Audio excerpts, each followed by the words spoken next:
الحمد لله رب العالمين. اللهم صل وسلم وبارك على سيدنا ومولانا وحبيبنا وشفيعنا محمد النبي الأمي وعلى آله وأصحابه أجمعين. رب اشرح لي صدري ويسر لي أمري واحلل عقدة من لساني يفقهوا قولي. اللهم إني تبرأت من حولي وقوتي وعلمي ولجأت إلى حولك وقوتك وعلمك يا ذا القوة المتين. وبعد أيها الإخوة والأخوات المسلمون والمسلمات، السلام عليكم ورحمة الله تعالى وبركاته. Dengan nama Allah yang Maha Pemurah lagi Maha Pengasih, segala puji bagi Allah Subhanahu wa Ta'ala, Tuhan semesta alam. Ya Tuhan kami, rahmatilah, sejahterakanlah dan berkatilah ke atas penghulu kami Nabi Muhammad, keluarga baginda, sahabatnya. Tuhanku, lapangkanlah dadaku, permudahkanlah urusanku, petakanlah kata-kataku sehingga mereka memahaminya. Wahai Tuhanku, sesungguhnya aku berlapang diri dan sesungguhnya aku berlepas diri daripada mengakui daya upayaku, kekuatanku dan ilmuku, serta aku bermohon daripadamu akan daya upayamu, kekuatanmu dan ilmumu. ما زلت وإياكم في سيرة النبي صلى الله عليه وسلم. Kita masih lagi berada dalam pengajian sirah Nabi Muhammad sallallahu alaihi wasallam. وكنا قد وصلنا في لقائنا الماضي إلى قصة هجرة أصحاب النبي صلى الله عليه وسلم، الهجرة الأولى إلى أرض الحبشة. Dan pada pertemuan yang lepas kita telah sampai kepada hijrah yang pertama dalam Islam, yaitu hijrah ke bumi Ethiopia. وقلنا أن هذه الهجرة إلى أرض الحبشة، dan kita telah katakan hijrah ini ke bumi Habsyah كانت في السنة الخامسة من بعثة النبي صلى الله عليه وسلم. berlaku pada tahun yang kelima daripada pelantikan Nabi Muhammad sallallahu alaihi wasallam sebagai seorang rasul. وقلنا أن الصحابة الذين هاجروا وقد ذكرنا أسماءهم، dan kita telah menceritakan sahabat-sahabat yang telah pergi ke sana untuk berhijrah dan nama-nama mereka. وصل عددهم إلى 83 مهاجرا. Dan bilangan mereka telah sampai kepada 83 orang yang berhijrah.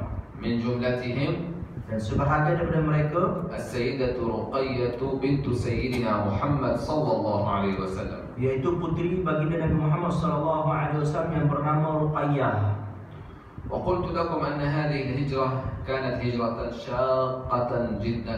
Dan aku telah katakan kepada kamu semua bagaimana hijrah yang berlaku itu sangat susah peristiwanya. لأن المهاجرين كان جلهم من الفقراء. Kerana sebahagian mereka yang pergi berhijrah ialah dari kalangan orang-orang fakir.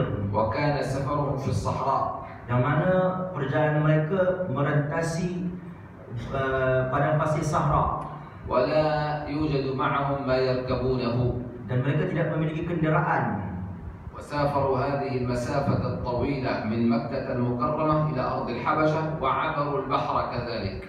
Dan mereka melintasi daratan padang pasir daripada bumi Mekah ke bumi Ethiopia, dan juga mereka juga melalui ataupun melintasi lautan di sana. فاحتاجوا إلى أسابيع عديدة لأن يصلوا إلى أرض الحبشة. Sehingga kan perjalanan mereka ini berminggu-minggu untuk sampai ke bumi Ethiopia. وقلنا أن سيدنا محمد صلى الله عليه وسلم اختار الحبشة. Dan kita telah katakan bahawasanya Nabi Muhammad SAW memilih bumi Ethiopia لأنه علم أخبره جبريل kerana Sayyidina Jibril, malaikat Jibril telah memberitahu baginda أن فيها ملكا لا يظلم عنده أحد.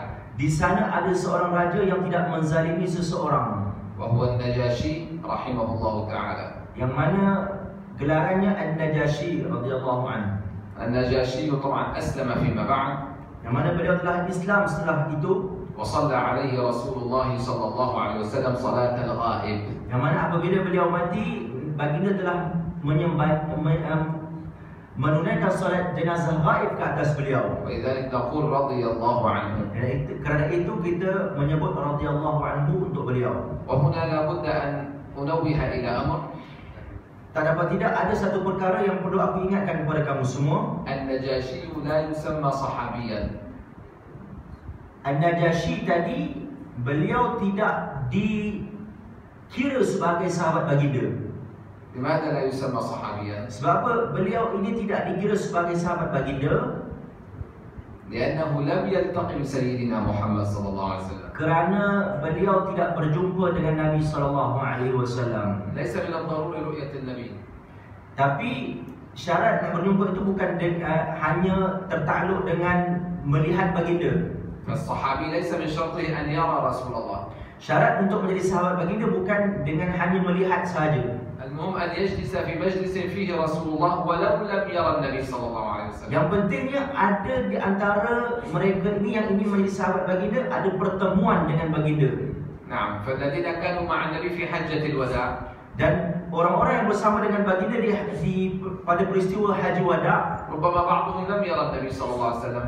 terkadang-kadang sebahagian mereka tidak melihat baginda, فيسمى صحابيا. tapi tetap juga dikatakan mereka itu sebagai sahabat. إذن هو من التقى بالنبي صلى الله عليه وسلم أو كان في مجلس النبي مؤمنا به ومات على ذلك يسمى صحابيا. Jadi definisi untuk menjadi sahabat baginda ialah orang yang bersama dengan baginda ataupun berada dalam majlis baginda yang mana orang tadi telah beriman dengan baginda dan mati dalam keimanan.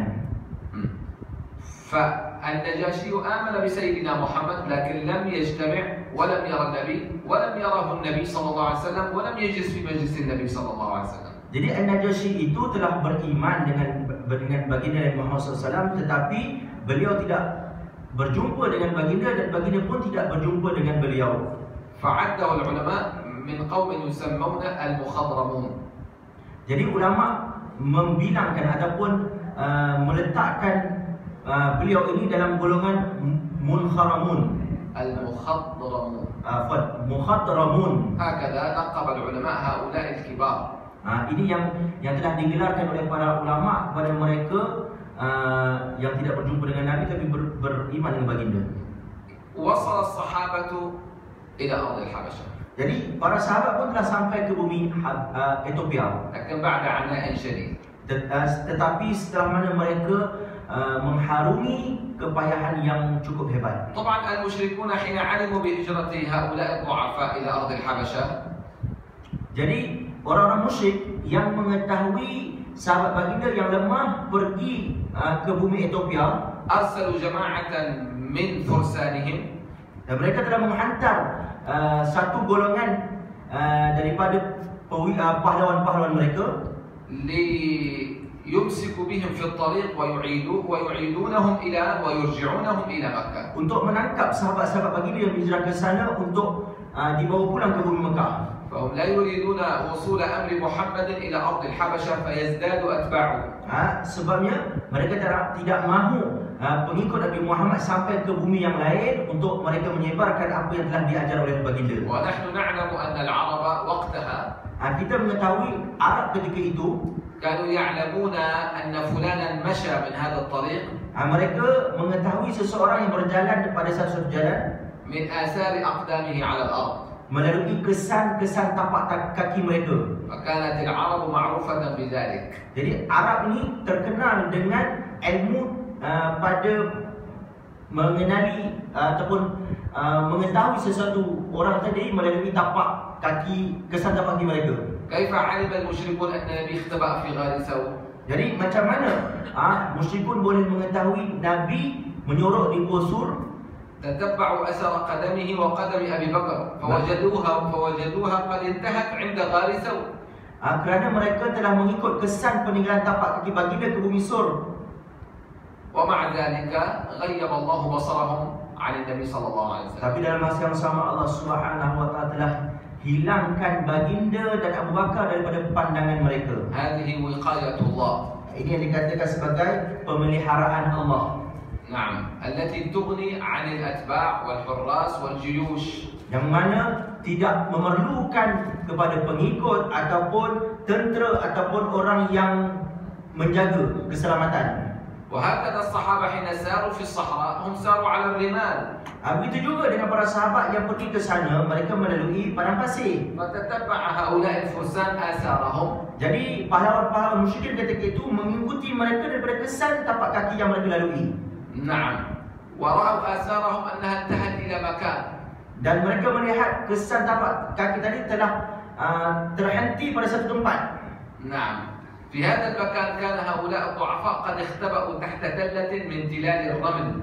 Yang mana ketika itu para sahabat telah menyorokkan diri mereka pada kawasan yang ada seperti busur-busur. نعم. فحجب الله أبصار الفرسان عنهم. Ketika itu Allah telah menghijabkan sahabat baginda tadi daripada pemandangan pahlawan musyrikin. وهذا نأخذ منه فائدة. Dari sini kita mengambil beberapa faedah, وهي عبرة عظيمة لنا. yaitu renungan yang cukup besar untuk kita. اعلموا أيها الإخوة Ketahuilah saudara sekalian, أن كل من أراد وجه الله تعالى في عمل من الأعمال yaitu barang sesiapa yang inginkan keredaan Allah pada setiap amalan mereka, فإن الله سبحانه وتعالى سيحفظه. Sesungguhnya Allah akan memelihara orang tadi, وسيحميه dan Allah akan menjaga orang itu, وسيعينه. dan Allah Subhanahu wa taala akan melindungi orang itu. الله قال في القرآن Allah firman dalam Quran, إن الله مع الذين اتقوا sesungguhnya Allah bersama dengan orang-orang yang bertakwa, والذين هم محسنون.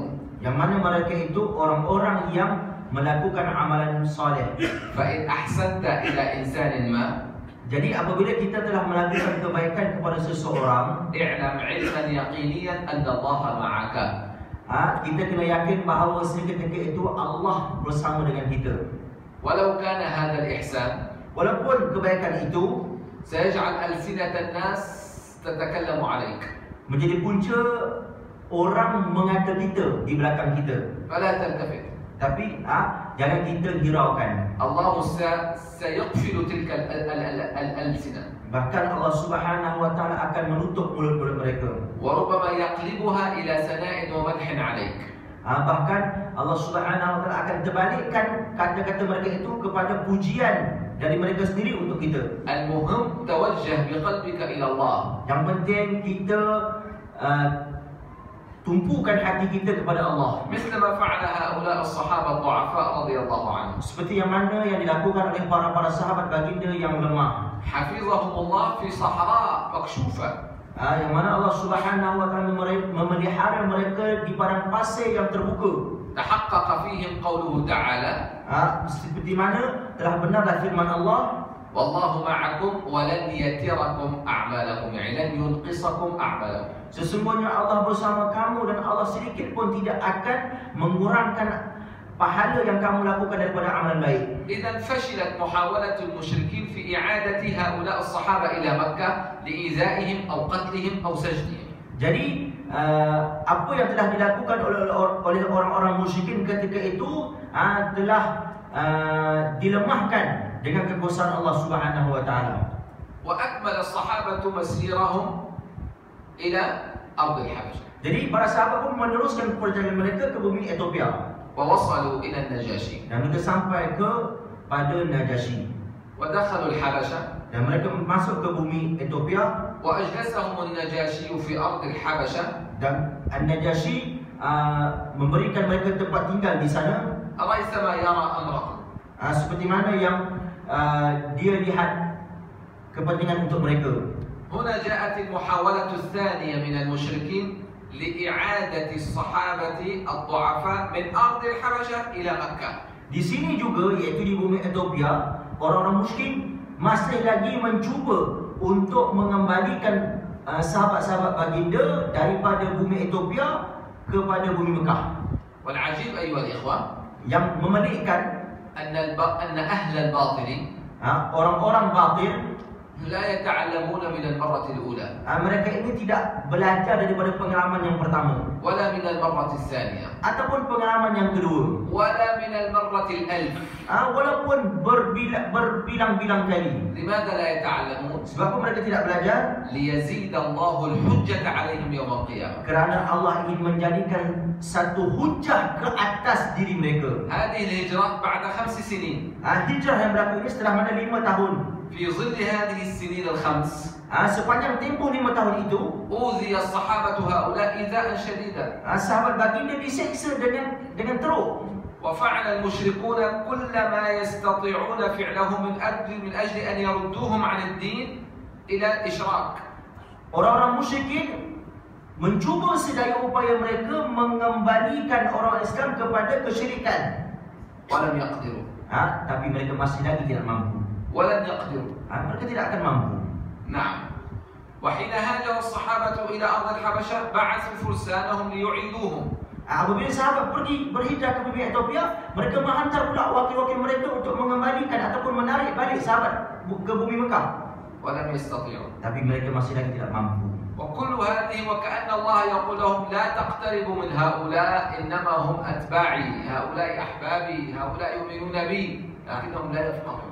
Seakan-akan Allah Subhanahu wa taala berkata-kata kepada orang musyrikin yang tidak pernah berjaya itu, tinggallah oleh kamu akan orang yang beriman kepadaku, orang yang mengikutiku, orang yang mengambil jalan kepadaku. ففعلوا محاولة أخرى. Jadi mereka pun mencuba kali yang kedua. هذه المحاولة أرسلوا من عندهم فوجا.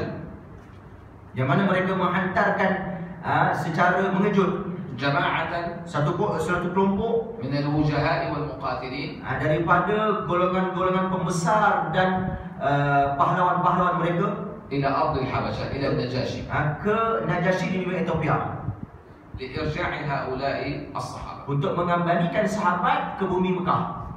لكن لابد للذي يرأس هذه الجماعة هذا الفوج Tapi tak dapat tidak bagi yang mengepalai kumpulan ini أن يكون رجلا ذكيا mesti jadi dari kalangan orang yang bijaksana, متكلما orang yang pandai berkata-kata, يستطيع المناقشة yang tahu berdebat, وعنده أسلوب في الدبلوماسية. yang tahu cara diplomasi. أضف إلى ذلك Dalam masa yang sama, لابد أن يكون معروفا مشهورا. orang yang ma'ruf dikenali, masyhur. فاختار المشركون رجلين. Jadi orang musyrik pun memilih 2 orang lelaki. أحدهما Salah seorang mereka هو الصاحب والصديق والحبيب للنجاشي. yaitu sahabat dan juga rakan karib dan juga orang yang dikasihi oleh Najasyi.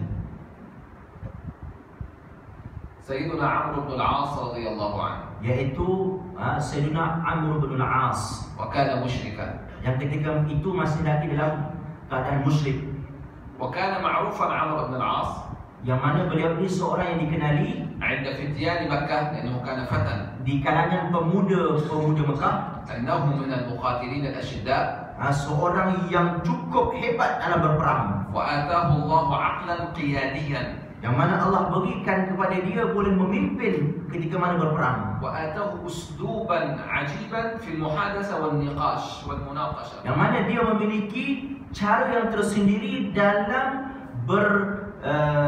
berdebat dan juga berkomunikasi. وكان معروفا بدبلوماسيته. Yang pandai melakukan diplomasi. وكان يحب النجاشي والنجاشي يحبه. Yang mana dia ini suka kepada An-Najasyi dan An-Najasyi pun sayang kepada dia. فكان كثير الهجرة الذهاب والسفر إلى الحبشة ويذهب ومعه الهدايا للنجاشي ويعود من عند النجاشي ويعطيه النجاشي هدايا كثيرة. Yang mana beliau ini kerap kali pergi ke bumi Ethiopia membawa hadiah-hadiah untuk An-Najasyi, dan apabila dia ingin pulang ke bumi Mekah, An-Najasyi akan memberikan kepada beliau juga hadiah-hadiah untuk dibawa pulang ke sana. فكانت العلاقة بينهما علاقة متينة وثيقة. Yang mana hubungan di antara mereka berdua ini hubungan yang cukup akrab. وذلك إذا تكلم عمرو بن العاص مع النجاشي فإن النجاشي لن يخيبه ولن يخجله. Jadi apabila Amr bin As dia berkomunikasi dengan An-Najasyi. An-Najasyi kemungkinan tidak akan memalukannya ataupun mensia-siakan dia. الرجل الثاني هو عبد الله بن أبي ربيعة. Yang kedua pula lelaki yang bernama Abdullah bin Ar-Rabi'ah. Abi Rabi'ah. وهذا كذلك كان من الفتيان الأقوياء والحكماء. Yang merupakan juga pemuda yang cukup hebat dan juga orang-orang bijak. فسافر كلا الرجلين. Jadi kedua mereka ini pun mengambil langkah pergi ke sana مع جماعة من الفرسان dengan golongan-golongan yang ada daripada pahlawan-pahlawan mereka إلى أرض الحبشة ke bumi Ethiopia للقاء النجاشي. untuk bertemu dengan Najasyi.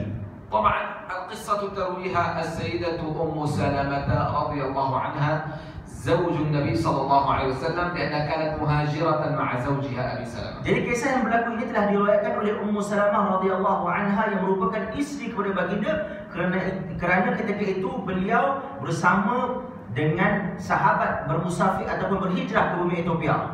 تقول السيدة أم سلمة Berkata Ummu Salamah radhiyallahu anha, لما نزلنا أرض الحبشة tak terkala kami telah sampai ke bumi Ethiopia, جاورنا بها خير جار النجاشي. kami telah duduk dengan sebaik-baik jiran iaitu An-Najasyi. أمنا على ديننا.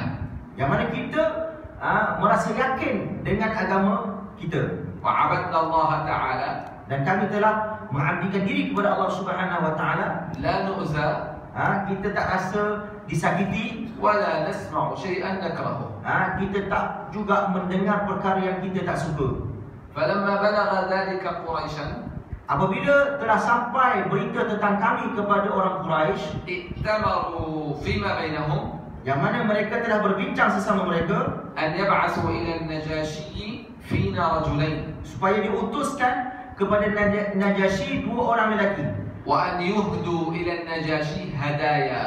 Kemudian diberikan kepada Najasyi hadiah-hadiah yang cukup banyak. وليست أي هدايا. Bukan hadiah yang biasa.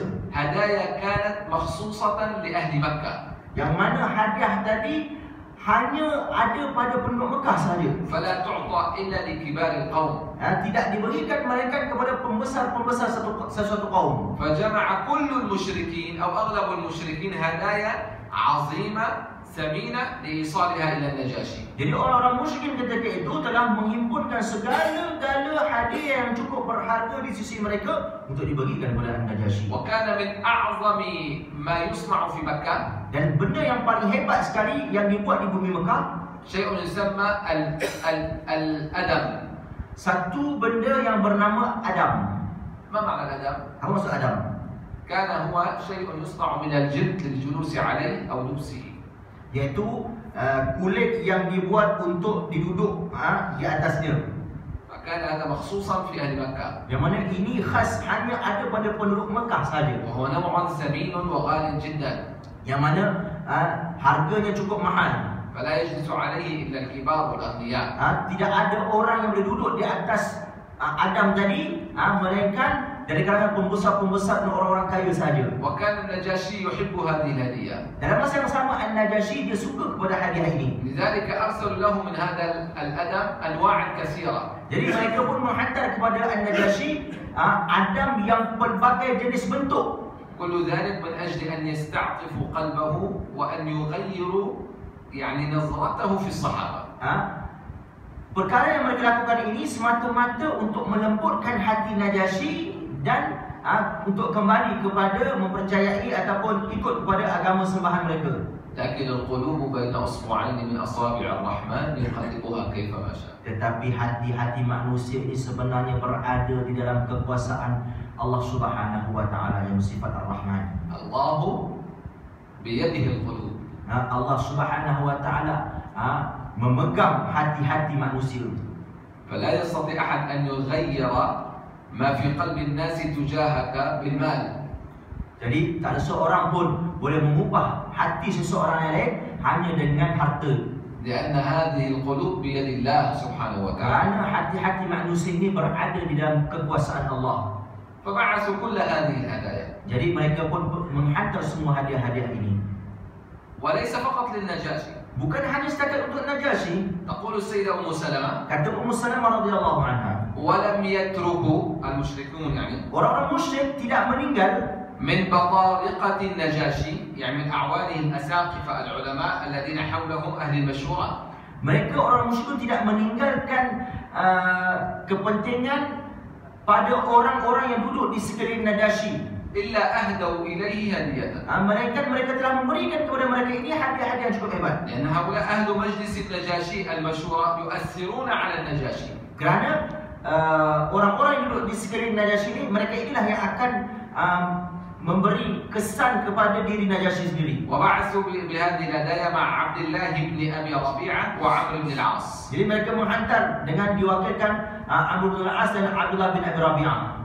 وقال المشركون لهما Dan orang musyrik berpesan kepada mereka berdua ini, ادفعا إلى كل بطريق هديته. Hulurkan kepada setiap betrik tadi ataupun orang di sekeliling Najasyi hadiah-hadiah ini. قبل أن تكلم النجاشية بالضعفاء. Sebelum An-Najasyi memanggil orang-orang yang lemah.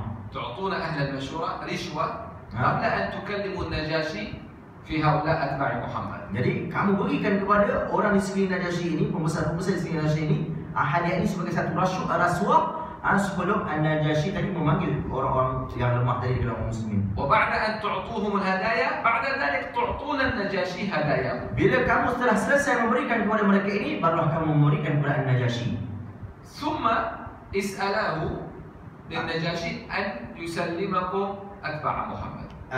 Kemudian barulah kamu minta kepada mereka ini ataupun kepada Najasyi tadi supaya diserahkan pengikut Muhammad. هكذا كانت الخطة. Itulah apa yang telah mereka rancangkan. وهكذا كان مكر المشركين. Dan itulah penipuan yang dilakukan oleh orang musyrikin. لكن ماذا يقول الله في القرآن؟ Tapi apa yang Allah Subhanahu wa taala sebutkan dalam Al-Quran, ويمكرون ويمكر الله والله خير الماكرين. mereka cuba menipu Allah. Allah pun boleh membalas penipuan yang mereka lakukan. وهم ينفقون أموالهم Mereka keluarkan harta benda mereka ليصدوا عن سبيل الله. untuk menghalang jalan Allah. الله في القرآن قال Allah berfirman dalam Quran, فسينفقونها Allah akan mengeluarkan infak juga, ثم تكون عليهم حسرة. sehingga mereka tadi orang musyrik itu menjadi orang-orang yang rugi. ستكون عليهم حسرة. Supaya infak yang Allah keluarkan balik, balas yang Allah buatkan tadi menjadi penyesalan ataupun kerugian ke atas orang musyrik. وهذا ما حدث. Ini adalah yang berlaku. وصل عبد الله بن أبي ربيعة وعمرو بن العاص إلى أرض الحبشة. Jadi Abdullah bin Abi Rabi'ah dan Amr bin al-As telah sampai ke bumi Ethiopia. واستقبلهم البطارقة لأنهم يعرفونهم. Jadi pembesar-pembesar ataupun menteri-menteri Najasyi telah menyambut kedatangan mereka. فدفعا إلى كل واحد هديته الثمينة. Jadi mereka berdua ini pun telah memberikan kepada setiap orang daripada mereka hadiah cukup berharga. وقالوا لهم Dan mereka berkata, سمعنا kami telah mendengar أن جماعة من أهل مكة bahawasanya ada satu kelompok daripada bumi Mekah لجأوا إليكم. telah sampai kepada kamu. فقالوا بلى جاءنا جماعة من عندكم يقولون أنهم عندهم دين جديد. Jadi menteri-menteri tadi ataupun pembesar-pembesar tadi pun menjawab, ya, telah sampai kepada kami satu golongan daripada kalangan kamu sendiri yang menyatakan mereka telah membawa agama yang baru. نعم صحيح جاءوا إلينا. Betul, mereka telah datang. فقالوا لا هؤلاء هربوا من أسيادهم. Jadi dua orang tadi, Amr bin al-As dan juga Abdullah dan pengikut mereka berkata balik, bahkan mereka itu sebenarnya lari daripada tuan-tuan mereka. ونحن جئنا لنردهم إلى أسيادهم. Jadi kami datang untuk menangkap mereka kembali, pulangkan kepada pemilik-pemilik asal mereka ataupun tuan-tuan mereka. ونريد منكم أن تساعدونا على ذلك بالكلام مع النجاشي. Jadi kami nak minta tolong kepada kamu semua wahai menteri-menteri, cakapkan kepada An-Najasyi. فوافق البطارقة لأنهم قد أهدي إليهم هدايا عظيمة. Jadi dua golongan ini, musyrikin Mekah dan juga orang di sekeliling Najasyi ataupun menteri-menteri telah bersepakat. نعم. ثم التقى عمرو بن العاص بالنجاشي. Kemudian Amr bin al-As pun berjumpa dengan An-Najasyi وأعطوه الهدية أو الهدايا. dan dia telah memberikan An-Najasyi hadiah-hadiah cukup banyak. نعم. ووصل الخبر إلى الملك. dan telah sampai kabar berita kepada Malik Raja, وهو النجاشي. iaitu Najasyi sendiri. قال عمرو بن العاص Kata Amr bin As, إنه بلغنا يا أيها الملك sesungguhnya أنه نعم sesungguhnya telah menjadi keresuhan pada diri kami أنه لجأ إلى بلدك فتيان من سفهائنا, bahawasanya telah datang kepada bumi kamu ini golongan-golongan muda daripada kalangan orang-orang bodoh kami, فارقوا دين قومهم. yang mana mereka telah memecah belahkan agama dari kalangan mereka sendiri. انتبهوا إلى كلام عمرو بن العاص. Dengar elok kalam Amr bin As. أنا قلت لكم أنه ذكي في المحادثة. Kata Syekh, aku katakan kepada kamu, Amr bin As ni seorang yang cerdik berkata-kata. ويعرف كيف يتكلم مع الملوك. Dia tahu cara ataupun uslub untuk bercakap dengan raja-raja. قال له هؤلاء فارقوا دين قومهم. Jadi dia kata kepada An-Najasyi tadi, sesungguhnya mereka itu telah memecah belahkan agama dari kalangan kaum mereka sendiri. ولم يدخلوا في دينك. Tapi dalam masa yang sama, mereka ini tidak pula masuk ke dalam agama kamu, wahai Najasyi. يعني يقول له لو كان دخلوا في دينك ما عندنا مشكلة لكم واخترعوا دين آخر. Jadi maksud dia, kalaulah mereka di golongan orang Islam ini tidak mahu mengikut agama kami, dia masuk kepada agama kamu, dan lebih baik sebenarnya. فجعل النجاشي يقول كيف لا يدخلون في ديني. Jadi ketika itu An-Najasyi pun mula tertanya-tanya, macam mana pula dia masuk dalam agamaku? فدخل عمرو بن العاص إلى قلب النجاشي من هذا الباب. Jadi Amr bin As mengambil peluang di sini untuk mencucuk hati An-Najasyi tadi. وقال عمرو بن العاص للنجاشي dengan berkata kepada beliau, هؤلاء mereka itu جاءوا بدين datang dengan satu agama ابتدعوه يعني اخترعوه yang mana mereka telah timbulkan agama tersebut, لا نعرفه نحن ولا أنت. yang kami sendiri tidak tahu agama apakah itu, juga kamu tidak mengenali agama apakah itu. أنت ملك عظيم وعالم. Engkau seorang raja yang cukup hebat dan juga seorang ulama. أنا قلت لكم أن النجاشي كان عالما بالنصرانية. Kata Syekh, aku dah cerita dulu, An-Najasyi ini seorang ulama agama Kristian. إذا كنت أنت العالم لا تعرفه كيف ندعوهم يؤمنون بهذا الدين؟ Kalau engkau wahai Najasyi tidak mengenali agama mereka, macam mana kami pula boleh melepaskan mereka? هذه الكلمة الثانية التي أدخلها إلى عقل Jadi النجاشي. kata-kata yang kedua yang cuba dicucuk oleh Amr bin As ketika itu. ثم بين عمرو بن العاص للنجاشي Kemudian Amr bin As pun menceritakan dengan panjang lebar kepada An-Najasyi أن الذي أرسلنا إليك bahawa yang telah mengutuskan kami kepada engkau wahai Najasyi هم الأشراف في مكة. iaitu golongan-golongan yang mulia di bumi Mekah. ومعنى أن الأشراف أرسلونا إليك Iaitu golongan-golongan yang hebat telah menghantar kami kepada engkau. بلغة العرب وقتها Ketika itu dalam bahasa Arab, أن الشريف لا يرد.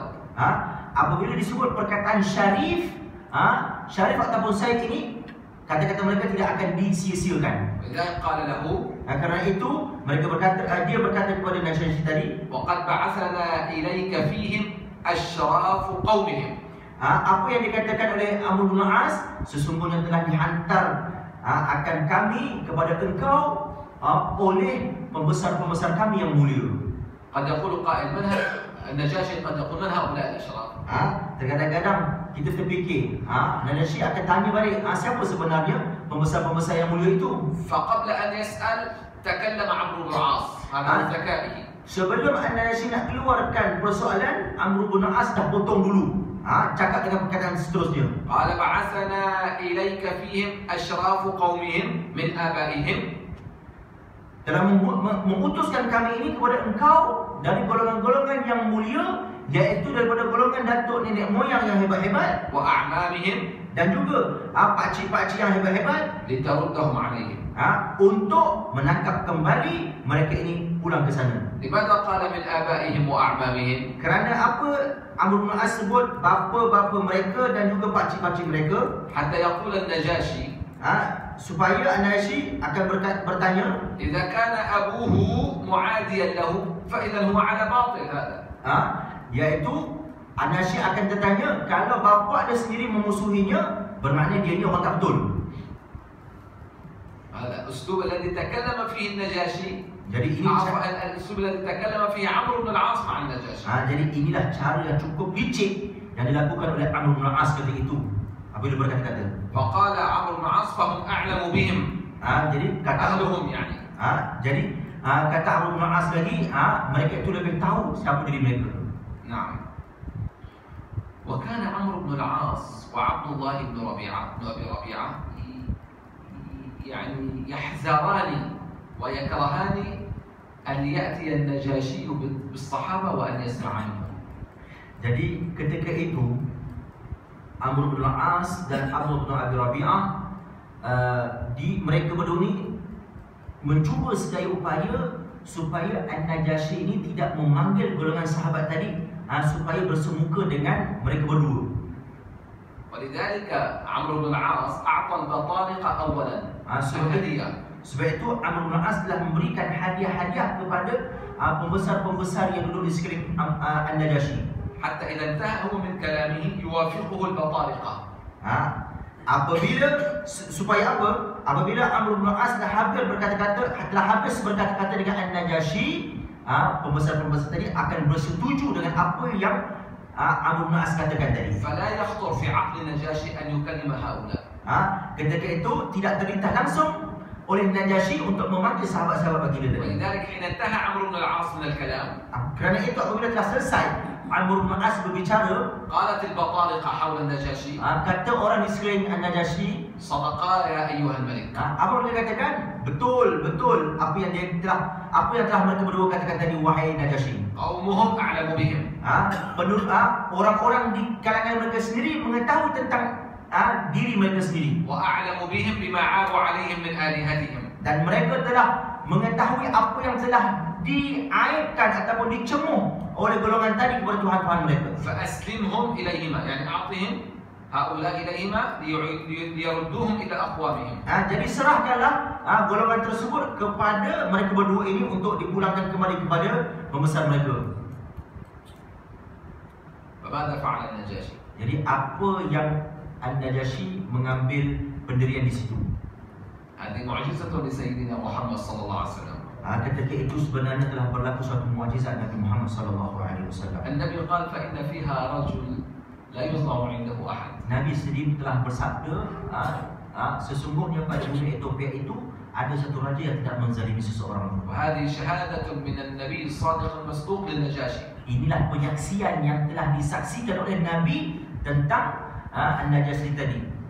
غضب النجاشي. Ketika itu An-Najasyi mula merasa marah. غضب من عمرو بن العاص وعبد الله بن ربيعة وغضب أكثر من بطارقته أهل المشورة. Jadi dia telah merasa marah kepada Amr bin As dan Abdullah bin Abi Rabi'ah dan seluruh orang yang duduk di sekeliling beliau dari kalangan menteri. فقال. Jadi dia pun berkata Najasyi, لا والله يعني لا والله. Tidak selama-lamanya demi Allah. إذا لا أسلمهم إليهما. Aku sekali-kali tidak akan menyerahkan mereka itu kepada kamu berdua. لماذا؟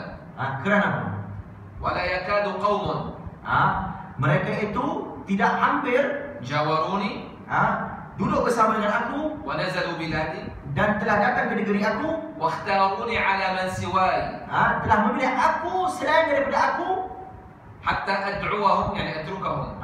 Sehingga kan aku membiarkan mereka itu. عفوا حتى أدعوهم يعني آتي بهم.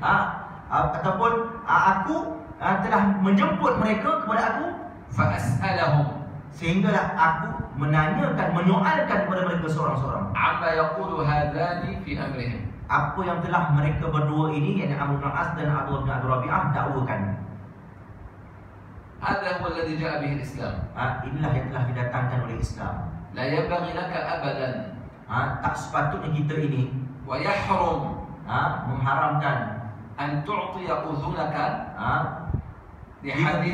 telinga kita ini mendengar satu perbicaraan, لحديث إنسان perbicaraan tentang seorang manusia قبل أن تسمع من الآخر. sebelum kita mendengar daripada satu pihak yang lain pula. إياك ثم إياك. Berhati-hati. تصدق حديث إنسان Jangan mempercayai kata-kata seseorang. مهما كان عندك ثقة Walaupun kamu sangat-sangat percaya kepada orang tadi, حتى تسمع من الآخر. sehingga kan kamu mendengar, kita ini mendengar pihak yang satu lagi. جاء رجل إلى سيدنا عمر Jadi salah seorang lelaki telah datang berjumpa dengan Sayyidina Umar إلى مجلس القضاء pada hari pengadilan, وعينه في يده yang mana mata dia ni ada di dalam tangannya. يشكو إلى عمر Mengadu dekat Sayyidina Umar أن فلانا من الناس ضربه على عينه فقلعها. ada seorang lelaki telah memukul dia sehingga mencabutkan matanya tadi. أراه العين. Dia tunjuk mata dia.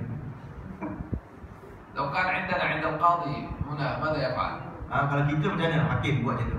مباشرة يرفع التليفون ويتصل بالبوليس ائتوني بهذا الظالم الذي قلع عينه. Mungkin dia akan terus telefon polis, tangkap orang ni. فقال عمر اذهب حتى أرى الآخر حتى أسمع من الآخر. Jadi Sayyidina Umar ketika itu jawab balik kepada pendakwa tadi, pergi kau balik dulu. Aku nak dengar cerita daripada pihak yang satu lagi. فقال أحد الجالسين يا أمير المؤمنين إن عينه في يده. Kata seorang yang dengar dalam majlis hari pengadilan itu, wahai Amirul Mukminin, mata dia dalam tangan dia. فقال لعل الآخر قد قلعت عيناه. Jadi Sayyidina Umar jawab balik, tantah yang satu lagi tu dua mata dia dah dicabut. ممكن أو غير ممكن؟ Mungkin atau tidak? هذا من التثبت في القضاء.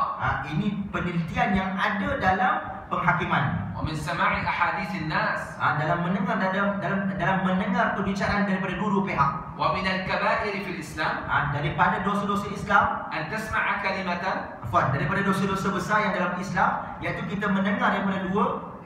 أن تسمع كلمة عن إنسان ما. Iaitu saya ulang sekali daripada dosa-dosa besar yang ada dalam Islam, iaitu kita mendengar satu kalimah daripada seseorang وتنقلها للناس. dan kita sebarkan pula pada orang lain دون أن تتأكد.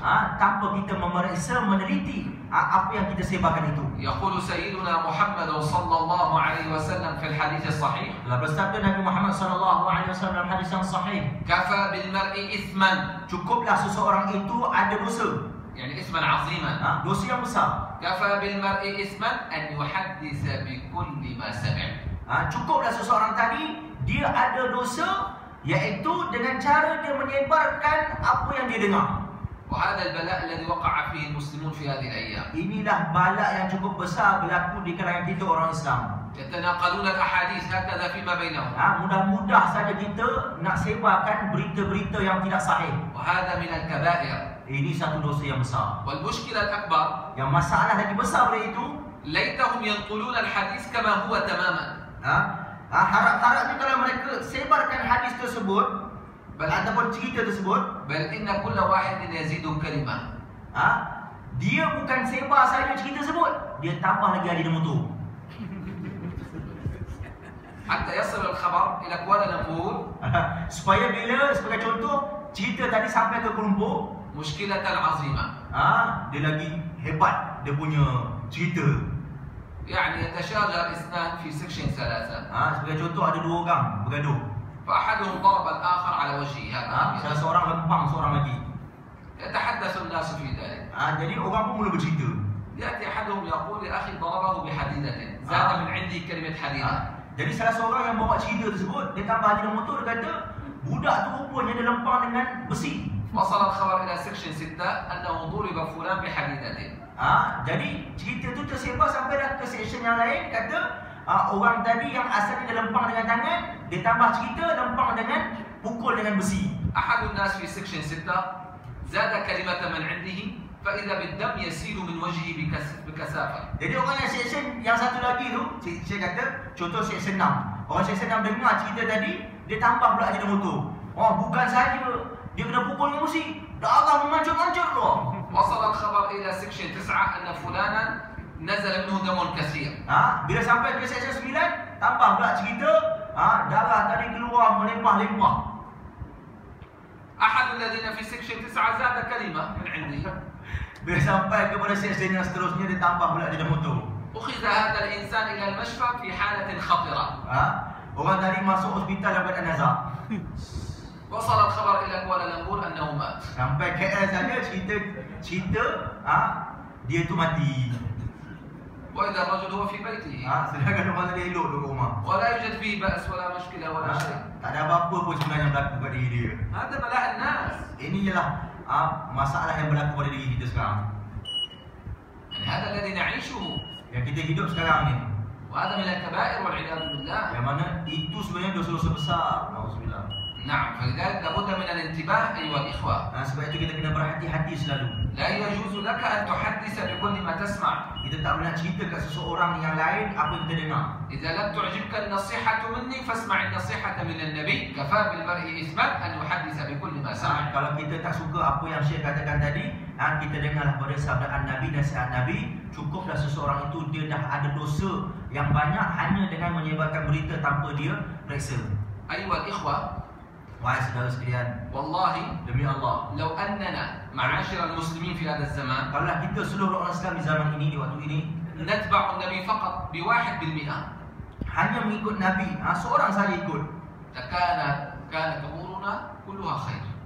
pasti semua kehidupan kita dalam keadaan baik. لكن المشكلة حتى 1% نحن لا نتبع النبي فيها. Yang masalahnya apa?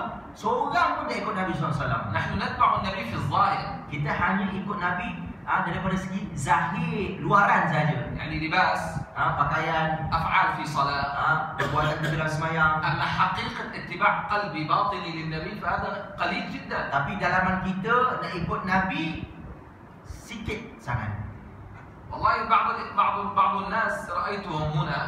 sebagian orang saya lihat, kata Syekh, وهذا ليس فقط في ماليزيا. bukan hanya dalam Malaysia ini. موجود عندنا في سوريا وفي كل البلاد. Bahkan ada dekat negeri kami di Syria ataupun seluruh tempat lain.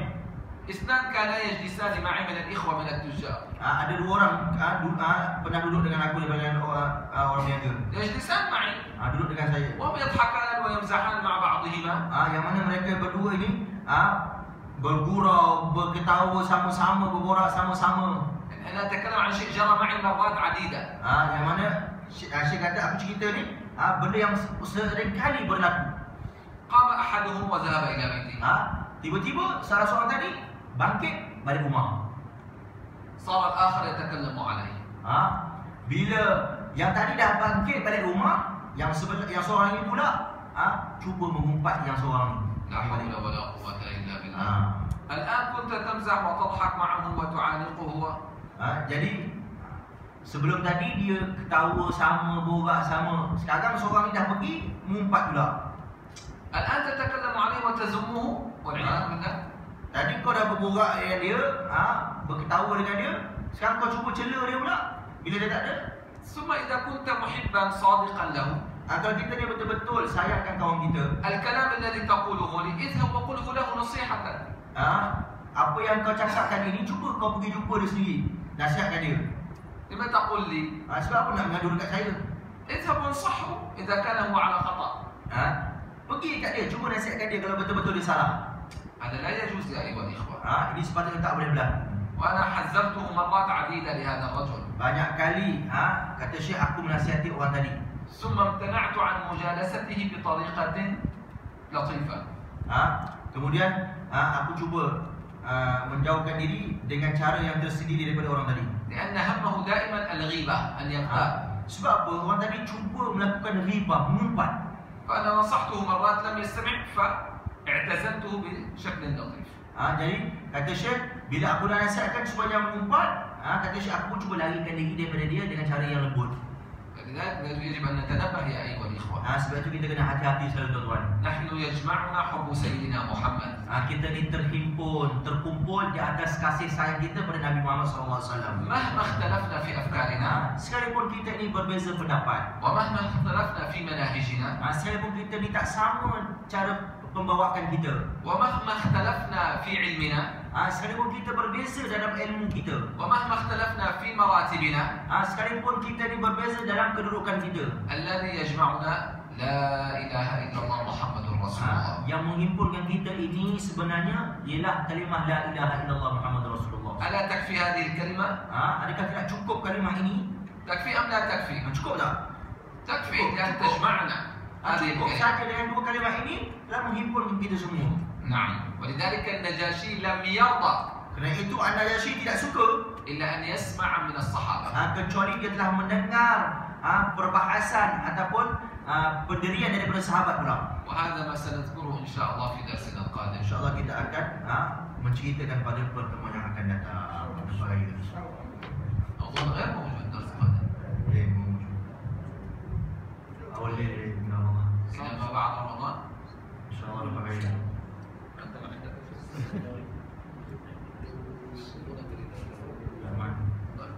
إذا نفعله يوم السبت القادم.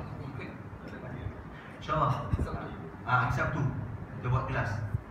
Hari ini. Boleh? يوم السبت. Hari Sabtu. Malam terakhir sebelum Ramadan. إن شاء الله تعالى حتى تكون عند رسول الله صلى الله عليه وسلم. يعني نحن نتكلم عن النبي هنا، أما أنت ستذهب إلى النبي صلى الله عليه وسلم. Saya kata kita cerita pasal Nabi. Tapi Tuan Haji dah sampai dekat Nabi. ستعيش هناك إن شاء الله. Akan hidup di sana. هنيئا لك إن شاء الله. Seronoklah. Seronoklah. إن شاء الله إذا السبت نكمل ماذا جرى بين النجاشي والصحابة. InsyaAllah hari Sabtu malam Ahad kita akan sambung lagi dengan apa yang berlaku di antara Najasyi dan sahabat pula. ويكون آخر درس قبل رمضان إن شاء الله. Yang mana ia akan menjadi kelas yang terakhir sebelum ketibaan Ramadan. إن شاء الله تعالى. إن شاء الله. طيب. أذان. يلا أذان. في سؤال؟ Ada soalan? Ada.